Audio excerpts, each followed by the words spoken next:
What would happen if Elon Musk and Jesus sat down for a conversation? Today, we witness an extraordinary dialogue between the visionary entrepreneur and the timeless spiritual guide. They'll explore the intersection of technology, faith, and the future of humanity. This is Elon Musk, a groundbreaking innovator behind SpaceX, Tesla, and Neuralink. Known for his bold vision, Elon is driven by a mission to shape the future of humanity. And of course, there's Jesus, a beacon of wisdom and compassion, whose teachings have guided humanity for centuries. He brings insight that transcends time and speaks to the soul. With these two remarkable figures, we're about to dive into a conversation that will challenge and inspire. Let's begin.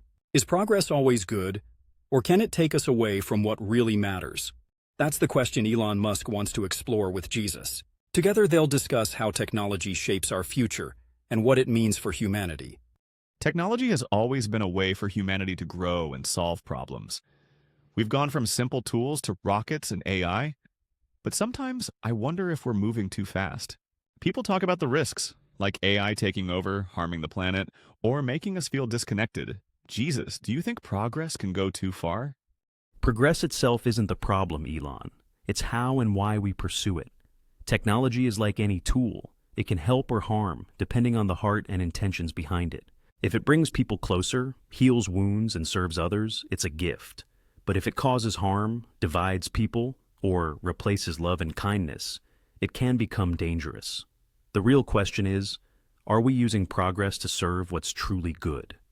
That's an interesting way to see it. But the world is complicated. To solve big problems like energy shortages or reaching other planets, sacrifices are often unavoidable. Sometimes people suffer along the way and it's hard to know what's right. How do you balance making bold moves with doing the least harm? Taking bold steps is important, but they must be guided by care and humility. Think of a shepherd leading sheep. The shepherd must move forward to find new ground, but always watch over the weakest and most vulnerable. Real progress doesn't ignore those who might be hurt. It finds a way to lift everyone up without losing sight of compassion and connection. But innovation happens so fast. Decisions often have to be made quickly, and risks are part of the process.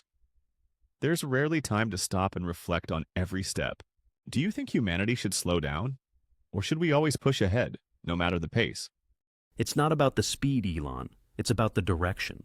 Where are you going? Are you creating things that help people grow closer to each other and find meaning? Or are you creating things that divide and harm? Progress should be guided by wisdom. When we take time to think deeply and act with purpose, we create progress that lasts and serves everyone. That's a powerful thought. It's easy to get caught up in solving problems and building the next big thing. But maybe the real challenge isn't just creating. It's making sure what we create makes the world better and connects us to something greater. Exactly. The greatest work isn't just what we build with our hands, but what we create in our hearts. Real progress helps people connect to each other and to the divine. When progress serves love and unity, it's something truly meaningful. This conversation helped us see the deeper side of progress. It's not just about creating new things, it's about how and why we do it. As we reflect on Elon's drive and Jesus' wisdom, it's clear there's more to learn. Next, we'll explore how leadership and ethics can help guide humanity toward a brighter future. Artificial intelligence is one of the most powerful tools humanity has ever created. It can help solve big problems, but it also comes with risks. Elon Musk wants to explore an important question with Jesus. Does creating AI go against the natural way of life? AI is exciting but also scary. It can do amazing things like improve healthcare or fight climate change, but it could also become dangerous. What if it becomes smarter than us or gets used in harmful ways? Jesus, do you think creating AI is against nature? Creating intelligence isn't wrong, Elon. It shows the creativity and curiosity that God gave to humanity. But intelligence without wisdom can be dangerous. When you create, ask yourself, does this help others? Does it bring good into the world? AI can be a powerful tool, but it must always be guided by love and care for life. I see that, but AI feels different from other tools. It's not like a car or a computer. It learns and makes its own decisions. That's what worries me. Could making something like this go against life's natural cycles like birth and death? It's good to ask these questions. Life has its own rhythms, and we need to respect them. Technology like AI should work with these cycles, not disrupt them. But the real problem isn't AI itself. The problem is how we choose to use it. If we act out of fear or pride, we might create something harmful. But if we act with care and responsibility, AI can be used for good. The tricky part is knowing where to stop. Some people think AI can solve all our problems. Others are afraid it could destroy us.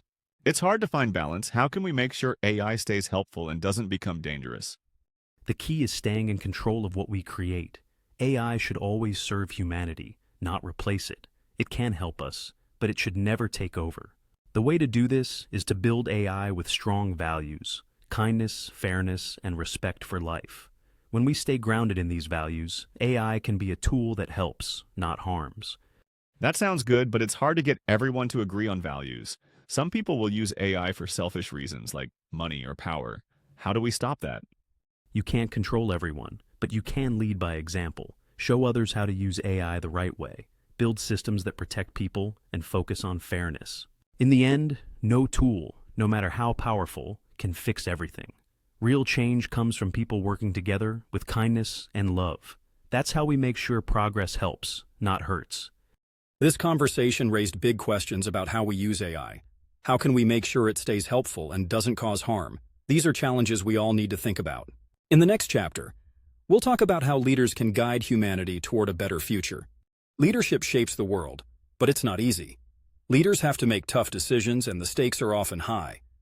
Elon Musk knows this well, and he asked Jesus, how can leaders make good decisions when so much is on the line? Being a leader can be exciting, but it's also really hard. Every choice comes with risks, and sometimes people get hurt even when you're trying to help. I've made decisions that people have criticized, but I believed they were necessary. Jesus, how can a leader know if they're doing the right thing? Leadership is a gift, but it comes with responsibility. A good leader doesn't just think about themselves, they think about others. When you make a decision, ask yourself, who will this help? Who might it hurt? And does it align with your values? The right choice isn't always easy, but it's the one that brings more love, fairness, and unity. That's helpful, but leaders face so much pressure. People expect results, and sometimes it feels like you have to choose between doing what's right and doing what works. How can a leader handle that kind of pressure? Pressure can make things harder, but it also shows what's in your heart. When you're unsure, take time to pause and think. Listen to the people who are affected by your choices, especially those who are vulnerable. A good leader finds a way to do both, to do what's right and to make it work. But no matter what leaders do, there's always criticism. Some people say I'm doing too much, and others say I'm not doing enough. It's hard to know when to listen to others and when to trust yourself. How can leaders stay true to themselves? Criticism is part of being a leader, Elon. You can't make everyone happy, and that's okay. What matters is staying true to your values. Lead with honesty, humility, and care for others. When your decisions are based on these things, you can stand strong even if others disagree with you. That makes sense, but leadership can also feel lonely. In the end, it's the leader who has to make the hard choices. Sometimes that weight feels too heavy. What can leaders do when they feel that way? You're not alone, Elon. No leader truly is. Surround yourself with people who share your vision and values. Ask for help and advice when you need it. And remember, leadership is about serving others. When you lead with love, the weight becomes lighter because you're not carrying it alone. This conversation showed how good leadership is about more than making big choices. It's about staying true to your values, helping others, and sharing the responsibility. In the next chapter, we'll talk about how humanity can balance progress with finding peace and meaning in life. In a world that moves faster every day, people are often caught between achieving more and finding peace within themselves. Elon Musk faces this challenge too. In this chapter, he asks Jesus, how can humanity balance progress with finding true inner peace? The world is always moving forward. We're building, creating, and solving problems faster than ever. But many people, including me, sometimes feel restless. We're always chasing the next thing and rarely stop to enjoy what we have. Jesus, how can we balance progress with finding peace inside? Elon, progress is good when it helps people live better lives. But peace doesn't come from what you achieve or build. Peace starts in your heart. If your work takes all your focus and leaves no time for rest, reflection, or love, you lose something important. Balance comes when you remember that who you are matters more than what you do. That's hard to do, though.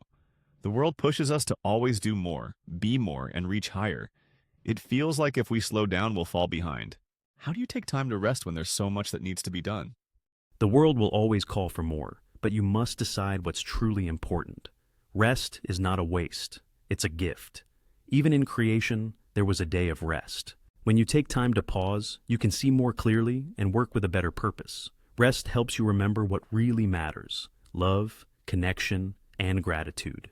But what about people who feel like they're stuck? Some aren't chasing big goals, they're just trying to survive. How can they find peace when life feels so hard and unfair? Peace isn't about life being perfect. It's about finding strength and hope, even in hard times. When life feels heavy, lean on others and trust that brighter days can come.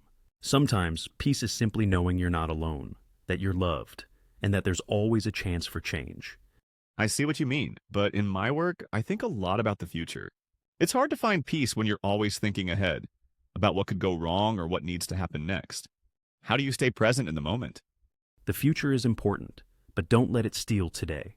Live fully in each moment, even while you plan ahead. Take time to notice the small blessings around you, the people you love, the beauty of life, the chance to make a difference right now. When you stay grounded in today, you'll find more peace, no matter what the future holds. This conversation reminded us that progress and peace don't have to be opposites. We can move forward while staying grounded in what matters most. How do you find peace in your life? In the next chapter, we'll explore how humanity can stay connected to faith and purpose in a fast-changing world. As this conversation ends, we've talked about big questions: how to balance progress and peace, how to lead with kindness, and how to stay connected to what matters most. These ideas are important for all of us, no matter where we are in life. No matter what you do or how far you go, remember that your value isn't in what you achieve, but in how you love. Be kind, seek understanding, and let love guide your actions. True peace starts inside you and grows when you share it with others. If you could ask anything, what would it be? Let this conversation inspire you to think about your own questions and share your thoughts. If you enjoyed this, please like this video and subscribe for more talks like this. Join the comments below. We'd love to hear from you. Let's keep exploring these important ideas together.